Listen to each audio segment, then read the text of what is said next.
뉴스타트 3부로 이어갑니다. 윤석열 대통령이 민심 청취 기능이 취약하다는 지적에 따라 앞서 폐지했던 민정수석실을 되살렸습니다. 신임 민정수석에는 검사 출신인 김주현 전 법무부 차관이 내정됐는데 사법 리스크 대응용이라는 의심에 대해서는 윤석열 대통령이 사법 리스크가 있다면 자신이 직접 해결해야 할 문제라고 선을 그었습니다. 강희경 기자입니다. 윤석열 대통령이 용산 대통령실 브리핑룸을 찾아 민정수석실 부활을 공식화했습니다. 앞서 대통령 후보 시절부터 사정기관 장악 등을 우려해 민정수석실 폐지를 내세웠지만 취임 2년 만에 신설하기로 한 겁니다. 민심 청취 기능을 강화해야 한다는 이유입니다. 아무래도 이 민심 이 청취 기능이 너무 취약해서 민정수석실을 복원하는 게 좋겠다고 생각을 했고, 신임 민정수석 비서관에는 김주현 전 법무부 차관을 내정했습니다. 김 수석은 30년 가까이 법무부와 검찰에 몸을 담았던 검사 출신으로 이원석 검찰총장보다 9기수 선배입니다. 민심을 듣기 위한 자리에 검사 출신을 임명해 각종 우려가 나오는 데 대해 윤 대통령은 국민을 위해 민정수석실을 설치하는 거라고 선을 그었습니다. 사법 리스크가 있더라도 민정수석이 아닌 자신이 직접 해결해야 할 문제라고 강조했습니다. 김건희 여사 특검법에 대응하기 위한 방탄용이란 지적에 반박한 것으로 풀이됩니다. 사법 리스크가 있다면 제가 해야 될 문제이지, 제 문제를 또 저에 대해서 뭐 제기된 게 있다면 제가 설명하고 풀어야지, 민정수석이 할 일은 저는 아니라고 생각합니다. 민정수석실에는 공직기강 비서관실과 법률비서관실이 옮겨가고 민정비서관실이 신설될 전망입니다. 종전에 민정비서관실을 새롭게 만들어서 이제 주로 민심을 청취하는 그런 기능을 하게 되겠고요. 총선에서 확인한 싸늘한 민심에 윤 대통령은 직접 폐지한 조직을 되살린다는 부담감에도 민정기능 강화를 택했습니다. 부작용이 드러나면 타격이 더 클 수밖에 없는 만큼 민정수석실은 사정기능을 최대한 배제하고 대통령에게 민심을 가감없이 전달하는 데 주력할 것으로 보입니다. YTN 강희경입니다. 민정수석실을 다시 만들고 김주현 전 차관을 내정한 데 대해 여야 반응은 엇갈렸습니다. 여당은 오로지 소통을 위한 결정이라고 강조했고 야당은 가족의 사법 리스크를 위한 것이라고 비판했습니다. 대변인의 브리핑 이어서 들어보시죠. 이번 민정수석실 신설의 모든 초점은 오직 소통입니다. 민심 청취의 기능이 부족하다는 여러 우려의 목소리를 듣고 오로지 국민을 위해 설치한 것이며 가감없이 민심을 청취해 국정 운영에 반영하겠다는 강한 의지입니다. 국정 기조를 비롯한 국정 운영 등에 대한 민심을 정책 현장에서 발빠르게 여론을 수렴하고 이를 통해 국민을 위한 체감형 정책 마련에 총력을 기울일 것입니다. 민정수석을 통해 민심을 청취하겠다는 것은 어불성설입니다. 사정기관들을 앞세워 여론 동향이라도 파악할 셈입니까? 민정수석실은 검찰, 경찰 등 사정기관을 통제하며 중앙집권적인 대통령제를 강화하는 데 활용되어 왔고 이번에도 그렇게 쓰일 것입니다. 윤석열 대통령은 오늘 민정수석 부활을 통해 총선 민의를 외면하고 검찰 장악을 통해 가족을 사법 리스크에서 구하는 데 골몰할 것임을 분명히 했습니다. 야권이 최상병 특검법을 수용하라고 정부 여당을 압박하는 가운데 여권 일각에선 조건부 수용론이 언급되고 있습니다. 민심 악화 우려와 함께 여당 내 이탈표 부담 등을 고려했다는 해석이 나오는데 민주당은 법안 폐기를 위한 지연 전술에 불과하다고 선을 그었습니다. 박광렬 기자가 취재했습니다. 야권 주도로 국회 본회의를 통과한 최상병 특검법과 관련해 여권 일부에서 거론되는 조건부 수용론에 조혜진 의원이 가세했습니다. 공수처 수사 시한을 정하고 이를 넘기면 결과와 무관한 특검 개시, 수사 시한 최소화 등을 조건으로 제시했습니다. 앞서 일부 친윤계 역시 수용과 거부 양자택일이 아닌 제3의 길을 주장하며 협상 요구에 힘을 보탰습니다. 타이밍, 공수처 수사 끝난 다음에 하자.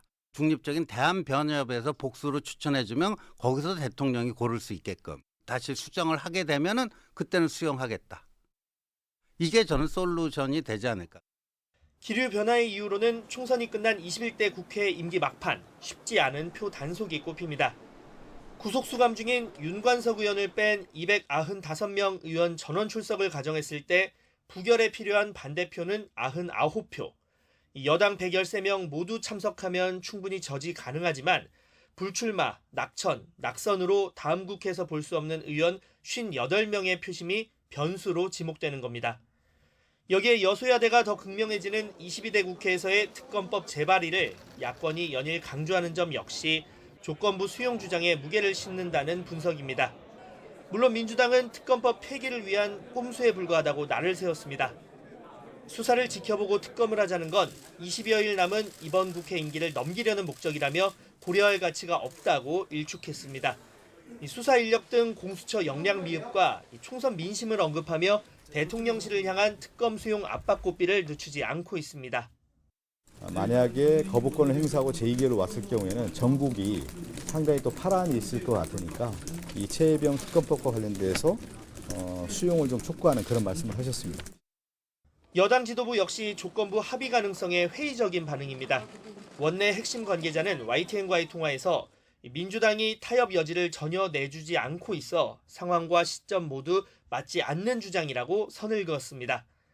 다만 당내 일각에선 소통과 협치 의지를 부각하고 민주당에 공을 넘기는 일종의 출구 전략이 될 수 있다는 의견도 있습니다.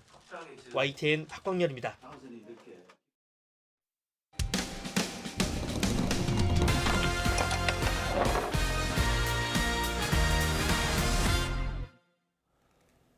강원도 농촌마을에서 작은 도로 하나를 놓고 갈등이 끊이지 않고 있습니다. 주민들이 수십 년 동안 사용한 마을 길인데 알고 보니 그 일부가 개인 소유의 땅이었는데요. 땅 주인이 재산권을 행사하고 있지만 마땅한 해결책이 없습니다. 이 시청자 제보를 홍성욱 기자가 취재했습니다. 강원도 춘천 농촌마을 폭 4m 도로 절반이 철제 울타리로 막혔습니다. 차 한 대가 간신히 지나갈 정도입니다. 지난번에 계속 부딪히면서 갔어, 이 사이드밀러. 저기 불편한 건 말도 못하죠, 뭐. 아이고, 저기 빨리 좀 해결이 됐으면 좋겠는데. 어떻게 된 일일까? 26가구 주민이 이용하고 있는 마을길. 사실 개인 소유 땅입니다. 수십 년간 마을 주민이 사용한 비포장길에 10여 년 전 아스팔트를 깔아 도로가 됐는데 땅 주인이 재산권을 행사하기 시작한 겁니다. 지난달 말에는 차량 통행을 못하도록 아예 길을 막아 경찰이 출동하기도 했습니다. 땅 주인의 주장은 이렇습니다. 도로로 사용해도 좋다고 허락해준 적이 없는데 아스팔트가 깔렸고 이 때문에 농사를 짓지 못해 손해를 보고 있다는 겁니다. 춘천시청에 그럼 보상을 안 해주니까 그럼 길르다 사용되는 땅만큼을 저희는 농지 손실 보상금을 달라는 거예요. 춘천시가 땅을 매입하는 방법도 있지만 땅 주인이 요구하는 금액이 워낙 큽니다. 게다가 해당 토지만 매입할 경우 도로가 놓인 주변 다른 땅 주인도 보상을 요구할 수 있어 이러지도 저러지도 못하고 있습니다. 마을에서 해결할 수 있는 거는 사실 제한적이에요. 뭐 시청에서 이렇게 이제 노력은 하고 계셔요. 근데 당장 금방 해결될 문제가 아니니까 현재 살고 있는 우리 주민들만 엄청나게 불편하고. 감정의 골이 깊어져 주민 갈등과 다툼으로 이어졌고 땅 주인은 모욕과 폭행을 당했다며 주민 일부를 형사 고소했습니다. 주민들 역시 법적 대응을 고민하고 있습니다. 본인이 소유하고 있는 토지라고 하더라도 불특정 다수인이 이용하고 있는 공로의 통행을 방해했을 경우에는 형법 제185조 일반교통 방해죄에 해당이 되어서 10년 이하의 징역 또는 1,500만 원 이하의 벌금에 처해질 수 있습니다. 수십 년 주민이 이용한 마을길을 놓고 재산권과 통행권이 충돌한 상황.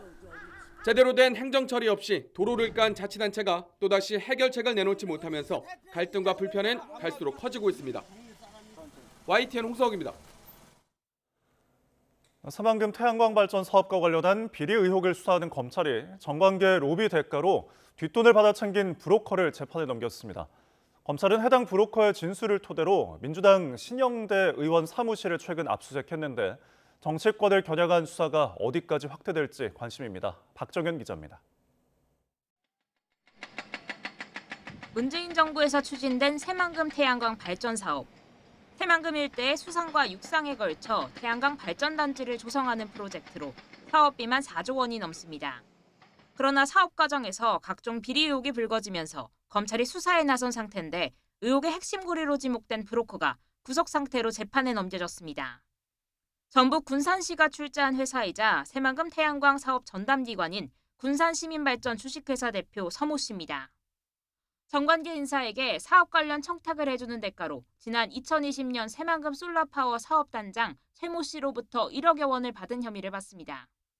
당시 지역 시민단체가 새만금호 환경오염 우려를 강력히 제기하면서 사업이 지체되자 최 씨는 서 씨에게 해결을 요청하며 돈을 건넨 것으로 전해졌습니다. 최 씨도 회사 돈 2억 4천만여 원을 빼돌려 비자금을 만들어 유용한 혐의로 이미 재판에 넘겨진 상태로 앞서 검찰 관계자는 이 비자금이 로비에 사용됐을 가능성을 염두에 두고 수사하고 있다고 밝히기도 했습니다. 최근엔 군산이 지역구인 더불어민주당 신영대 의원에게 관련 청탁을 넣었다는 서 씨의 진술을 확보하고 신 의원 지역 사무실 등을 압수수색했습니다. 신 의원은 관련 청탁을 받은 적 없다며 혐의를 전면 부인하는 입장입니다. 그건 당연히 관심 갖고서 보고를 받은 건 사실인데 이거 관련해서 제가 금품을 받고 보고를 받고 뭘 해결해주고 이런 적이 없습니다. 네. 검찰은 이외에도 불과 한 달 사이 새만금 육상 태양광 사업자 선정과 관련해서도 6천만 원을 챙긴 브로커를 재판에 넘기고 안면도 사업 로비 의혹에 연루된 태양광 자문업체 대표를 구속하는 등 관련 수사에 속도를 내고 있습니다. 지난달엔 새만금 태양광 사업 관련 수사를 맡던 60대 건설사 대표가 수사 압박이 심하다는 취지의 유서를 남기고 숨진 채 발견되기도 했습니다. 문재인 정부 당시 진행된 태양광 발전 사업 전반에 대한 수사가 전방위적으로 확대되는 가운데 정치권을 겨냥한 수사도 조만간 본격화할 거란 전망이 나오고 있습니다. YTN 박정현입니다. 오늘 열리는 재판 알아보겠습니다. 당대표 경선 과정에서 현역 국회의원 20명에게 돈봉투를 전달한 혐의 등으로 기소된 소나무당 송영길 대표의 11번째 재판이 오늘 오전 10시부터 열립니다.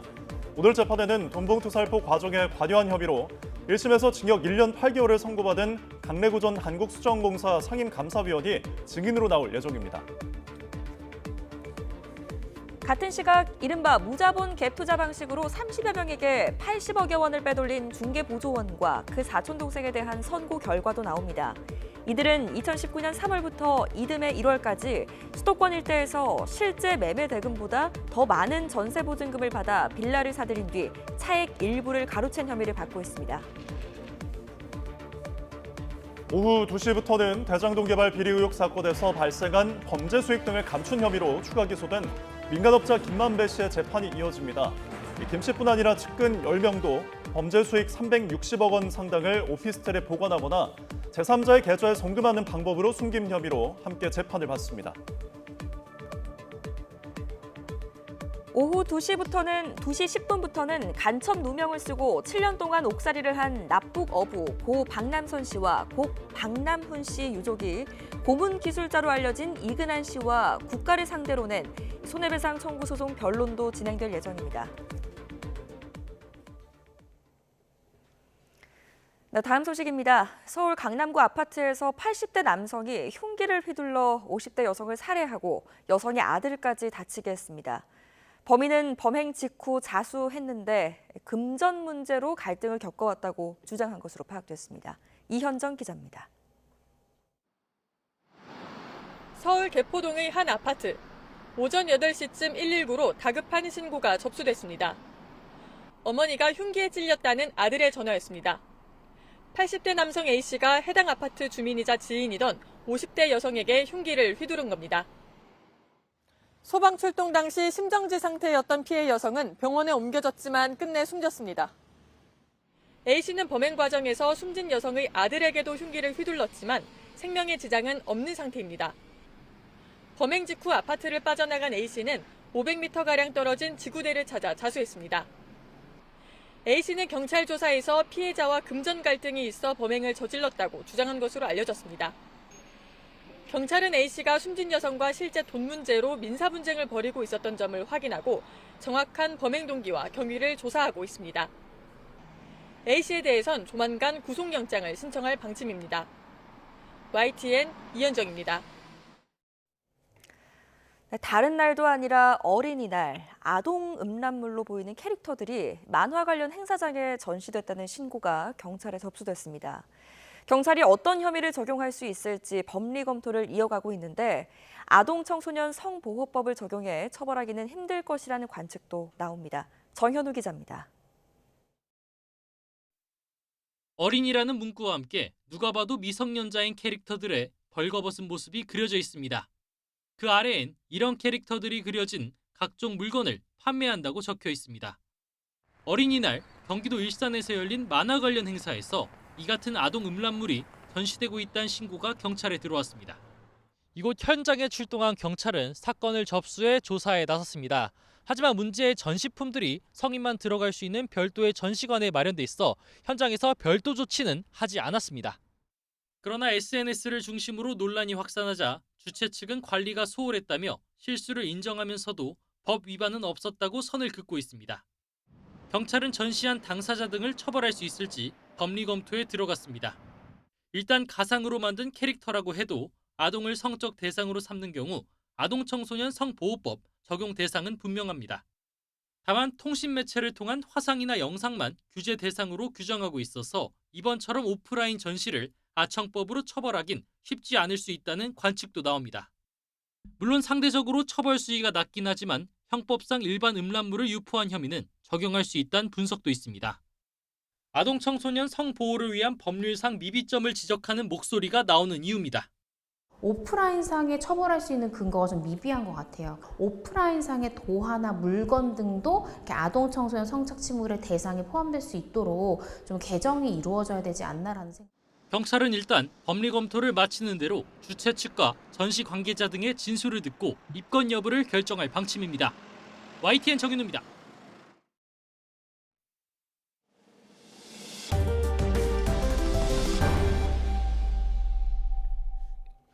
5월 8일 수요일 주간 브리핑 시작합니다. 가장 먼저 중앙일보 기사 보겠습니다. 어버이날인 오늘 쓸쓸하다는 표현이 나왔습니다. 이 가슴과 대비되는 단출한 식단을 보니까 이 표현이 좀 더 이해가 갑니다. 나 혼자 사는 어르신들의 이야기를 담고 있습니다. 우리나라 1인 세대는 약 1,000만 세대인데 이 중에 38%가 60대 이상 어르신입니다. 혼자 사는 삶, 화려한 싱글을 꿈꾸기도 하는데 실상은 우울한 말년에 가깝다는 겁니다. 독거노인 가구 월 평균 소득은 157만 원 정도입니다. 이 돈으로 밥 한 끼를 넉넉히 먹거나 병원을 제대로 가기엔 좀 부족하겠죠. 그런데 자녀와 함께 사는 경우도 줄고 있습니다. 사무치는 외로움과 쓸쓸함도 혼자 사는 어르신들이 감당해야 할 몫인 겁니다. 여기에 독거노인 취업의 양과 질이 떨어지는 것도 문제로 지적이 되고 있습니다. 올해는 1,000만 노인, 1,000만 1인 가구 시대 첫 해가 될 거라고 합니다. 그런데 1인 가구 정책의 초점은 이 젊은 층 중심이죠. 노인 특화 1인 가구 대책 마련이 필요한다는 점을 신문은 짚고 있습니다. 두 번째로 동아일보 기사 보겠습니다. 영세기업 파산 신청이 코로나 절정 때보다 2배가 늘었다는 내용입니다. 희망마저 포기하고 파산을 신청하는 심정 감히 가늠하기가 어려운데요. 자세히 보겠습니다. 영세기업들은 이제 재기도 포기한다고 합니다. 고물가, 고금리, 고환율, 끝없는 이 3고 위기가 원인입니다. 부품값 뛰죠. 대출이자는 줄어들 기미가 없죠. 여기에 환율까지 널뛰면서 수출 중소기업들은 비명마저 말라가는 상황입니다. 파산을 신청한 기업이 줄을 이었습니다. 코로나19가 절정이었던 2021년이랑 비교를 해볼까요? 그때보다 2배가 넘게 늘었습니다. 올 1분기엔 처음으로 회생 신청보다 파산 신청 건수가 많았다고 합니다. 이 데드크로스 현상이 벌어지고 만 거죠. 당분간 경기 전망도 어둡습니다. 영세기업들이 맞닥뜨린 어둠도 길고 깊은데요. 이 여명은 언제 찾아올지 가는조차 어려운 상황입니다. 다음으로 한겨레 신문 보겠습니다. 전세 사기 피해자의 8번째 죽음을 다뤘습니다. 이 피해자는 대구에 살던 30대 여성입니다. 빌라 전세 보증금 8,400만 원, 최근 건물에 근저당이 잡힌 걸 알게 됐습니다. 문제를 해결해보려 혼자 동분서주했지만 건물은 경매에 넘어가고 말았습니다. 뒤늦게 전세 사기 피해자로 인정이 되긴 했는데 너무 늦었습니다. 극심한 스트레스와 불안으로 끝내 안타까운 선택을 하고 만 겁니다. 피해자들은 당정의 귀를 닫고 있는 동안 벌어진 일이라면서 울분을 토합니다. 지금이라도 특별법 개정해서 피해자들을 구제해달라고 촉구하고 있습니다. 다음에 서울신문 기사 보겠습니다. 구하라법이 4년 만에 속도를 내고 있습니다. 네, 아시다시피 구하라법은 양육 의무를 다하지 않은 부모가 세상을 떠난 자식의 재산을 상속받을 수 없도록 하는 게 골자죠. 2019년 가수 구하라 씨의 사망을 계기로 만들어졌습니다. 지난 20대 국회에선 임기 만료로 폐기가 됐었습니다. 이번엔 국회 법제사법위원회 법안 소위를 통과했습니다. 다가오는 28일에 본회의가 열리면 이번 국회에서 통과가 가능하다고 합니다. 지난달 헌법재판소가 유류분제도 헌법 불합치 결정을 내렸었죠. 헌재 판단도 영향을 끼친 걸로 보입니다. 이 법안이 통과가 된다면 구하라법의 시행은 2026년 1월 1일부터입니다. 네, 마지막으로 국민일보 기사 보겠습니다. 서늘한 날씨가 가고 다시 더위가 찾아올 예정입니다. 이른 더위에 벌써부터 난방비가 걱정이 되잖아요. 그래서 이런 냉감 테크가 유행이라고 합니다. 지난해 전기요금이 올랐죠. 냉방비 폭탄을 피하고 싶은 건 누구나 마찬가지일 겁니다. 그래서 피부에 닿으면 시원하게 느껴지는 냉감 의류가 인기입니다. 아웃도어부터 평상복까지 종류도 굉장히 다양합니다. 본격적인 폭염을 앞두고 의류업계에선 이렇게 냉감 전쟁을 벌이고 있습니다. 냉감 소재는 옷에만 국한되지가 않습니다. 이불이나 카펫, 쿠션이나 인형까지 매우 다양합니다. 이런 냉감 전쟁은 이제부터 시작이겠죠. 올여름 더위를 이기는 다양한 정보 틈틈이 찾아서 전해보겠습니다. 올해는 냉방비 폭탄 없이 슬기롭게 더위를 이겨내길 희망합니다. 5월 8일 아침 신문 살펴봤습니다. 지금까지 주간 브리핑이었습니다.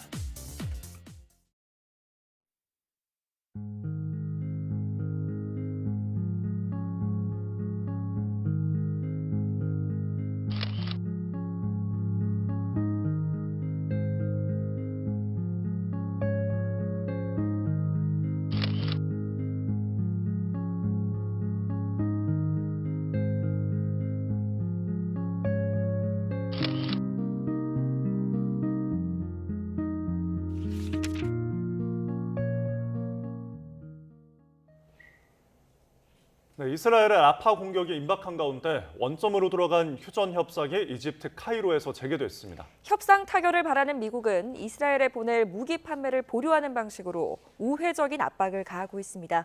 워싱턴에서 권준기 특파원입니다. 미국의 라파 공격 반대에도 지상전 채비를 마친 이스라엘은 하마스의 휴전 제안을 시간 끌기로 치부했습니다. 라파 공격을 방해하기 위한 목적일 뿐이라며 수용할 수 없다고 밝혔습니다. הצעת החמאס אתמול נועדה לטרפד את כניסת כוחותינו לרפיח. זה לא קרה. 협상이 원점으로 돌아가면서 각국 협상단은 다시 이집트 카이로에 모였습니다. 백악관은 미국 CIA 국장도 협상 테이블에 앉을 거라고 확인했습니다. 하마스가 내놓은 수정안을 분석한 결과 이스라엘과의 간극은 좁힐 수 있는 수준으로 보인다며 협상 타결의 희망을 놓지 않았습니다. And a close assessment of the two sides' positions suggests that they should be able to close the remaining gaps. And we're going to do everything we can to support that process and achieve that outcome. 미국 내 대학에서 친팔레스타인 시위가 이어지고 있는 가운데 바이든 대통령은 유대인 대학살인 홀로코스트 추모일 연설에 나섰습니다. 대학 캠퍼스에서 벌어지는 시위는 폭력적이라며 미국 내 반유대주의를 비판했습니다. But there is no place on any campus in America, any place in America, for anti-Semitism or hate speech or threats of violence of any kind. 인질 석방과 휴전 성사를 바라는 미국이 물밑에서는 이스라엘을 압박하고 있다는 관측도 나오고 있습니다. 정치 매체 폴리티코는 미국 정부가 이스라엘에 보낼 정밀 폭탄의 판매 승인을 보류하는 방식으로 정치적인 메시지를 보내고 있다고 분석했습니다. 백악관은 이스라엘의 라파 검문소 장악이 하마스로 지원 물자가 들어가는 걸 막기 위한 목적일 뿐이라며 여전히 라파 지상전에 반대한다는 뜻을 분명히 했습니다. 워싱턴에서 YTN 권윤기입니다. 이스라엘군이 가자지구 최남단 도시 라파에 있는 국경 검문소를 장악한 데 대해 유엔 산하 기구들이 가자지구 전체 인도적 위기가 심화할 것이라고 우려했습니다. 옌스 라에르케 유엔 인도주의 업무조정국 대변인은 가자지구 남부의 구호품 진입로인 라파 검문소가 폐쇄되면서 가자지구에 대한 외부의 원조가 차단된 상황이라며 라파로 구호품이 들어가는 문이 장기간 닫히면 가자지구는 기근을 피하긴 어려울 것이라고 강조했습니다.